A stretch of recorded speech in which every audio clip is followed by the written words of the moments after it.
ఎంతో హ్యాపీగా వినాయకుడిని ఇంటికి తెచ్చుకుంటాం. కానీ ఆయన ఇయర్ అంతా భరించలేం కాబట్టి 3 డేస్‌కో, 5 డేస్‌కో, 9 డేస్‌కో నిమజ్జనం చేయాల్సిందే కదా! సో, ఇష్టం లేకపోయినా కూడా వినాయకునికి సెండ్ ఆఫ్ ఇవ్వాల్సిందే. మనం మూడీగా సెండ్ ఆఫ్ ఇస్తే వినాయకునికి నచ్చదు కదా!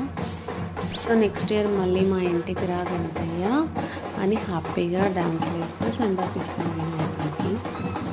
మా కాలనీలో డే 5 నిమజ్జనం జరిగిందండి. అన్ని ఫెస్టివల్స్‌లోకెల్లా వినాయక చవితి ఫెస్టివల్ చాలా స్పెషల్ అండి అందరికీ. ఎందుకంటే అన్ని ఫెస్టివల్స్ ఎవరింట్లో వాళ్ళు చేసుకుంటాము. వినాయకుని ఫెస్టివల్ మాత్రము స్టాచ్యూని తెచ్చుకొని కాలనీలో పెట్టుకొని అందరం కలిసి సెలబ్రేట్ చేసుకుంటాము. వినాయకుడిని వాటర్‌లోనే కాదండి, సాయిల్‌లో కూడా నిమజ్జనం చేయొచ్చు. ఆ సాయిల్ డిగ్ చేసి అందులో వినాయకుడిని పెట్టొచ్చు. బట్ ఎవరు తొక్కని ప్లేస్ అయి ఉండాలి. Please subscribe my channel.